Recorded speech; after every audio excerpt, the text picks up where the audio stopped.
I'm putting together a team.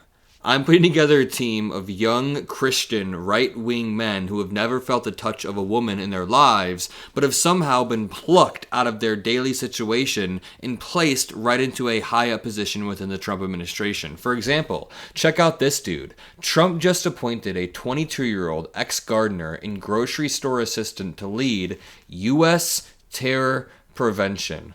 What in the hell? Just because you put on a suit and comb your hair does not mean you are a professional. Before we even dig into this wild story, I kind of want to lead with something that I find a little bit more terrifying. Have you guys heard of Paul Ingrassia, the 30-year-old conservative lawyer who has openly posted a lot of anti-Semitic, pro-Russia, insane conspiracy stuff, and now he's leading the agency that protects whistleblowers and is very, very important. I mean, he goes on the team. He goes on the team along with this 22-year-old dude, along with Big Balls. Remember Big Balls from Doge. All of the Doge guys go on this team. Place Elon Musk on this team as well. Let's continue. Make sure you drop a like. Make sure you subscribe. This reads, President Trump has nominated a 30-year-old conservative lawyer. If we want to check out his tweets he posted not long ago, Andrew Tate is an extraordinary human being. Not only in terms of sheer physical prowess, though he is that in spades, but perhaps even more impressively, he is sharp as a tack and has the willpower and spirit to match. Conservatives talk a lot about liberals being gay or whatever, but this is gayer than anything that my most homosexual friend could ever even dream of writing. He is the embodiment of the ancient ideal of excellence, to seek perfection of mind, body, and spirit. Get a room, Paul Ingrassia. That's not even the crazy one. He said about Ilhan Omar, we have to make illegal for people like this to run their mouths with such vile and absolutely zero repercussion. I mean, damn. So you don't care about the First Amendment, yet Trump places him in a high position of power. He's also openly pro-Russia. If confirmed by the Senate, Ingrassia would oversee the agency that enforces the Hatch Act, which limits government employees from engaging in certain partisan political activities and provides protections to whistleblowers. The agency is separate and distinct from special counsels appointed by the DOJ, such as Robert Mueller or Jack Smith. But still, he would be overseeing cases with whistleblowers and cases regarding the Hatch Act. As NPR reported earlier this month, Jewish civil rights leaders have raised concerns about Ingrassia's ties to extremists, particularly in light of the admin's stated commitment to fight anti-Semitism. The Trump admin recently promoted Kingsley Wilson to the role of the Pentagon press sec, which said that Wilson was unfit for government service because she shared an anti-Semitic conspiracy theory lifted right out of the Nazi playbook. The anti-Semitism is terrible, but what concerns me, obviously, is the anti-Semitism, the support for Andrew Tate, the misogyny. All of this is bad. Of course, the Holocaust revisionism. I could go down the list forever. But the sheer willingness to support Russia on his social media shows a betrayal of America that I just don't think you should want to see in politics. Until recently, Ingrassia's Instagram featured a pinned photo of him posing with Andrew Tate. In June of 2024, he was in the crowd of an impromptu rally for Nick Fuentes. That is absolutely terrible. He's a terrible person, and because he's a terrible person, he gets pushed up into power. Let's go back to this dude, the 22-year-old gardener. Really quickly, you guys remember Big Balls. Democrats are now asking who gets big balls in the Musk-Trump divorce. I don't know. Put him with this group of young white dudes who haven't felt the touch of a female. Representative Jared Moskowitz sarcastically highlighted President Trump and billionaire Elon Musk's apparent rift over the big, beautiful bill, posing the question, what happens to tech team? I mean, who's going to get big balls? I'm worried about him in the divorce. The children always get caught in the middle, right? And so I just... if he's out there, I just want him to know we're rooting for him.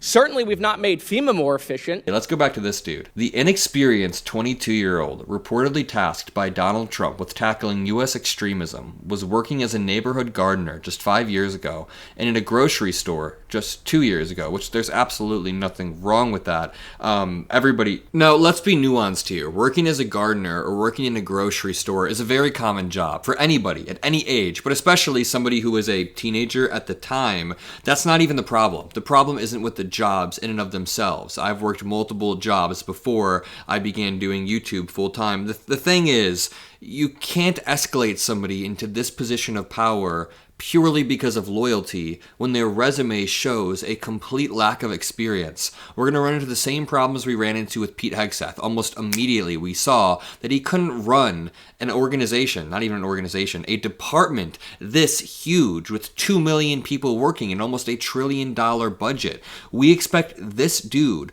to lead our U.S. terror prevention at a time when I want to ask, do you feel safe in Trump's America? I ask this question almost on a weekly basis just to gauge the audience's temperature. Almost always they say no. I don't feel safe when I'm flying. I don't feel safe in Trump's America whatsoever. I see ICE agents and everything is unpredictable. So again, it's not about the gardener or the job. I see that they put the LinkedIn in this, but that's not even the main point. There isn't much else on his resume to suggest he has the requisite skills to weed out terrorists. See, that is the point right there. Prior to his work as a gardener while studying for a degree in politics and law, Fugate worked as an at an HEB supermarket in Austin, Texas, as a cross-functional team member. Since leaving college, he's had a meteoric rise in the political world, having served as an advanced team member on Trump's 2024 campaign, according to his LinkedIn page. So if you just happen to work for the Trump 2024 campaign, that means you were loyal enough to Donald Trump to now be escalated into these massively high positions. I mean, seriously, this is basically equivalent to me being a field organizer for the Harris campaign, and they see that I'm so loyal, they thrust me into this position of power if they hypothetically won, and then 22-year-old me, because I'm 22, is leading U.S. terror prevention, and when you look at my resume from 16 to 20 years old, everyone would not be impressed. No one would be impressed by the jobs I worked when I was 16 to 20 years old. It's like, what the hell? And I honestly don't think the Kamala Harris administration would do that because they actually value competence over loyalty. Also, I would hope that my photo wouldn't be like this. Why is he raising his eyebrow? Can he just look into the camera like a normal 22-year-old? Why is he like, I'm going to be nice. But going back to Paul Ingrassia, this guy is a little bit more nefarious. He scares me a bit more.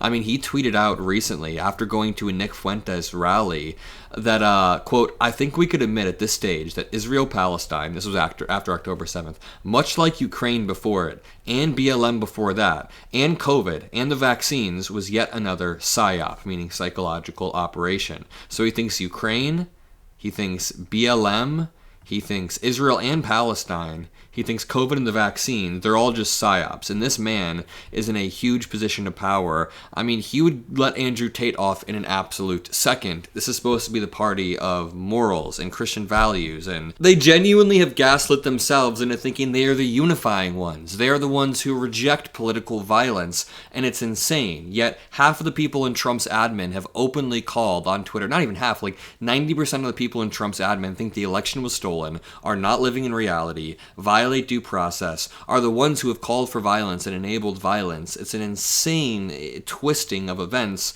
and we'll make sure that doesn't happen. If you appreciate the work we do on this channel, then make sure you drop a like. I just want to say I'm grateful to each and every single person who watches these videos. It means a lot. I'll see you all in the next one. Peace out.